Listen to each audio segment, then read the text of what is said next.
Notre secours est dans le nom du Seigneur, qui a fait le ciel et la terre. On arrive à la fin de l'évangile selon saint Matthieu. Bravo! Le sprint final est en train de s'achever et alors cette fois-ci nous sommes en train de prendre notre élan. On arrive dans Matthieu 26 pour la première partie, Matthieu 27-28 pour la deuxième partie. Et cette fois-ci, il sera question de trahison, de torture et de crucifixion.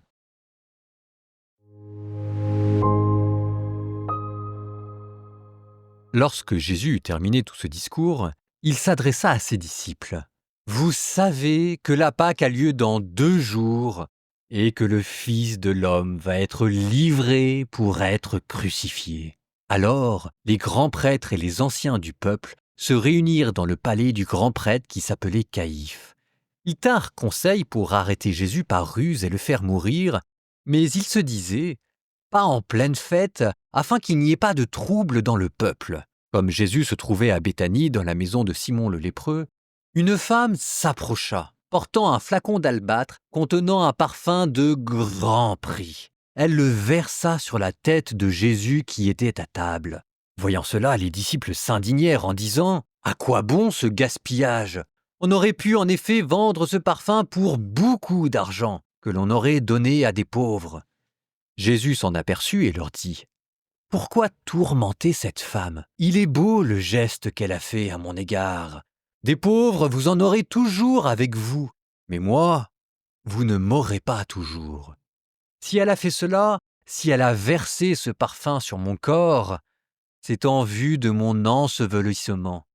Amen, je vous le dis, partout où cet évangile sera proclamé, dans le monde entier, on racontera aussi en souvenir d'elle ce qu'elle vient de faire. » Alors, l'un des 12, nommé Judas Iscariote, se rendit chez les grands prêtres et leur dit « Que voulez-vous me donner si je vous le livre ?» Ils lui remirent 30 pièces d'argent.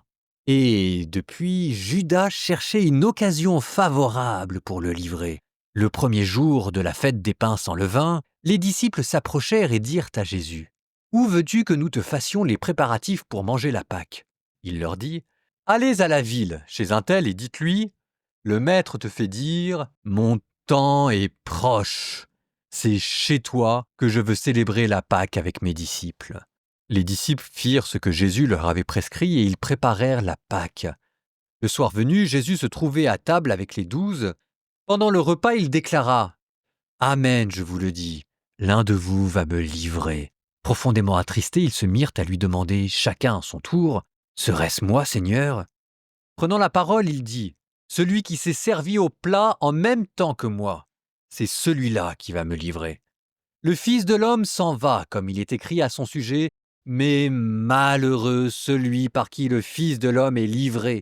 Il vaudrait mieux pour lui qu'il ne soit pas né, cet homme-là. » Judas, celui qui le livrait, prit la parole.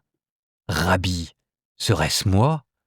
Jésus lui répond « C'est toi-même qui l'as dit. » Pendant le repas, Jésus, ayant pris du pain et prononcé la bénédiction, le rompit et le donna aux disciples en disant « Prenez, mangez, ceci est mon corps. » Puis ayant pris une coupe et ayant rendu grâce, il la leur donna en disant « Buvez-en tous, car ceci est mon sang, le sang de l'alliance, versé pour la multitude en rémission des péchés. Je vous le dis, désormais je ne boirai plus ce fruit de la vigne jusqu'au jour où je le boirai nouveau avec vous dans le royaume de mon Père. » Après avoir chanté les psaumes, ils partirent pour le mont des Oliviers.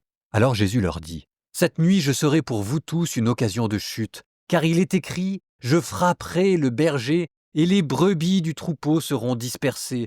Mais une fois ressuscité, je vous précéderai en Galilée. » Prenant la parole, Pierre lui dit « Si tous viennent à tomber à cause de toi, moi je ne tomberai jamais. » Jésus lui répondit « Amen, je te le dis, cette nuit même, avant que le coq ne chante, tu m'auras renié 3 fois. » Pierre lui dit « Même si je dois mourir avec toi, je ne te renierai pas. » Et tous les disciples dirent de même. Alors Jésus parvient avec eux à un domaine appelé Gethsémani et leur dit « Asseyez-vous ici pendant que je vais là-bas pour prier. » Il emmena Pierre, ainsi que Jacques et Jean, les 2 fils de Zébédée, et il commença à ressentir tristesse et angoisse. Il leur dit alors : « Mon âme est triste à en mourir, restez ici et veillez avec moi. » Alors, un peu plus loin, il tomba face contre terre en priant et il disait : « Mon Père, s'il est possible, que cette coupe passe loin de moi, cependant non pas comme moi je veux, mais comme toi tu veux. » Puis il revint vers ses disciples et les trouve endormis. Il dit à Pierre : « Ainsi vous n'avez pas eu la force de veiller seulement 1 heure avec moi. Veillez et priez pour ne pas entrer en tentation. L'esprit est ardent, mais la chair est faible. » De nouveau il s'éloigna et pria pour la 2e fois. Il disait : « Mon Père, si cette coupe ne peut passer sans que je la boive, que ta volonté soit faite. » Revenu près des disciples, de nouveau il les trouva endormis, car leurs yeux étaient lourds de sommeil. Les laissant de nouveau, il s'éloigna et pria pour la 3e fois, en répétant les mêmes paroles. Alors il revient vers les disciples et leur dit : « Désormais vous pouvez dormir et vous reposer. Voici qu'elle est proche, l'heure où le Fils de l'homme est livré aux mains des pécheurs. Levez-vous, allons, voici qu'il est proche celui qui me livre. » Jésus parlait encore, lorsque Judas, l'un des 12, arriva, et avec lui une grande foule armée d'épées et de bâtons, envoyés par les grands prêtres et les anciens du peuple. Celui qui le livrait leur avait donné un signe : « Celui que j'embrasserai, c'est lui, arrêtez-le. » Aussitôt, s'approchant de Jésus, il lui dit : « Salut, Rabbi !» et il l'embrassa. Jésus lui dit : « Mon ami, ce que tu es venu faire, fais-le. » Alors ils s'approchèrent, mirent la main sur Jésus et l'arrêtèrent. L'un de ceux qui étaient avec Jésus, portant la main à son épée, l'attira, frappa le serviteur du grand prêtre et lui trancha l'oreille. Alors Jésus lui dit : « Rentre ton épée, car tous ceux qui prennent l'épée périront par l'épée. Crois-tu que je ne puisse pas faire appel à mon Père ? Il mettrait aussitôt à ma disposition plus de 12 légions d'anges. Mais alors, comment s'accompliraient les Écritures selon lesquelles il faut qu'il en soit ainsi ? » À ce moment-là, Jésus dit aux foules : « Suis-je donc un bandit pour que vous soyez venus vous saisir de moi avec des épées et des bâtons ? Chaque jour dans le temple, j'étais assis en train d'enseigner et vous ne m'avez pas arrêté. Mais tout cela est arrivé pour que s'accomplissent les écrits des prophètes. » Alors, tous les disciples l'abandonnèrent et s'enfuirent. Ceux qui avaient arrêté Jésus l'amenèrent devant Caïphe, le grand prêtre, chez qui s'étaient réunis les scribes et les anciens. Quant à Pierre, il le suivait à distance jusqu'au palais du grand prêtre. Il entra dans la cour et s'assit avec les serviteurs pour voir comment cela finirait.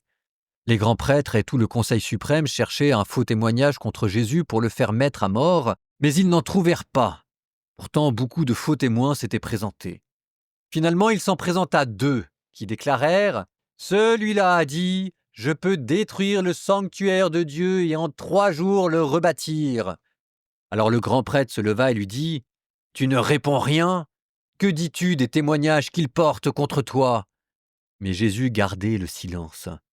Le grand prêtre lui dit : « Je t'adjure par le Dieu vivant de nous dire si c'est toi qui es le Christ, le Fils de Dieu. » Jésus lui répond : « C'est toi-même qui l'as dit. En tout cas, je vous le déclare, désormais vous verrez le Fils de l'homme siéger à la droite du Tout-Puissant et venir sur les nuées du ciel. » Alors le grand prêtre déchira ses vêtements en disant : « Il a blasphémé !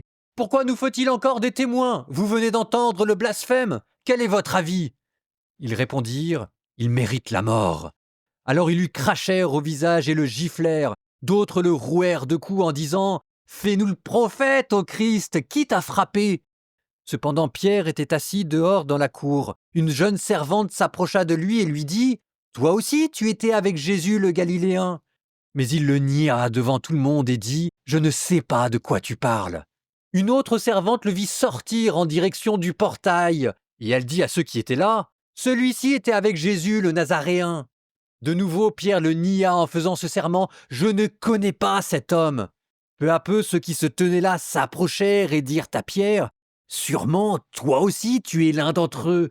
D'ailleurs, ta façon de parler te trahit. » Alors il se mit à protester violemment et à jurer.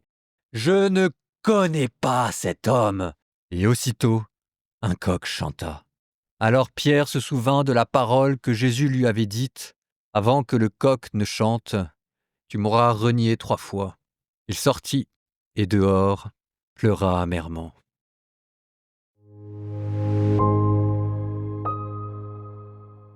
Il n'est pas tout à fait anodin que la passion de Jésus-Christ dans l'Évangile selon saint Matthieu soit précédée du récit de la fin des temps et de l'Apocalypse. Parce que précisément, avec la crucifixion, l'humanité rentre dans les derniers temps.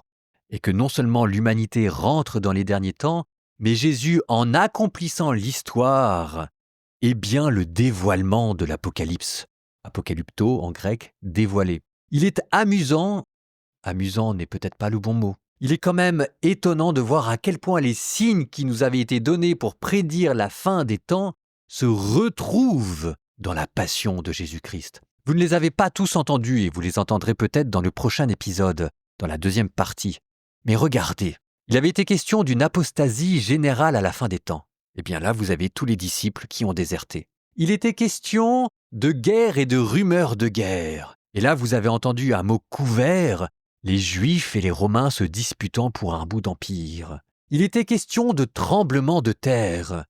Et quand Jésus mourra, il sera question de tremblement de terre. Vous avez entendu parler d'une abomination de la désolation. Si jamais Jésus, la parole de Dieu, crucifié et torturé, ce n'est pas l'abomination de la désolation, je ne sais pas ce que c'est. Donc oui, les signes de la fin des temps, Jésus les accomplit sur sa croix.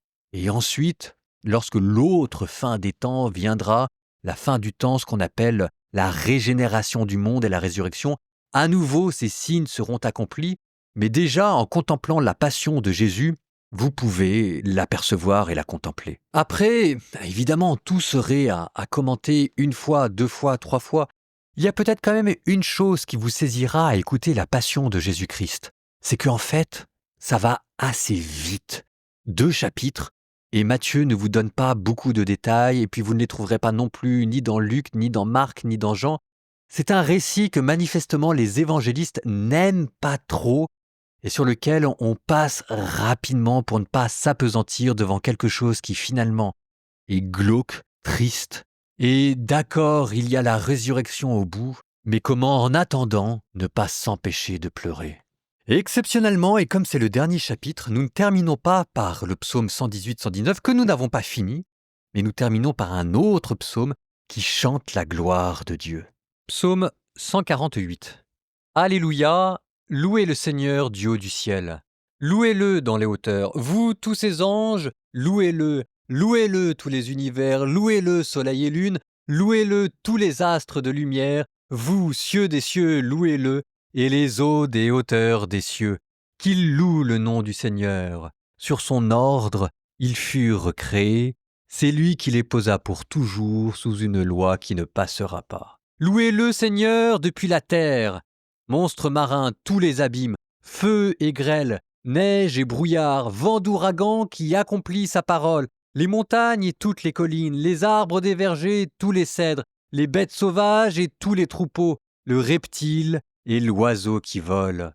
Les rois de la terre et tous les peuples, les princes et tous les juges de la terre, tous les jeunes gens et jeunes filles, les vieillards comme les enfants, qu'ils louent le nom du Seigneur, le seul au-dessus de tout nom. Sur le ciel et sur la terre, sa splendeur. Il accroît la vigueur de son peuple, louange de tous ses fidèles, des fils d'Israël, le peuple de ses proches. Alléluia.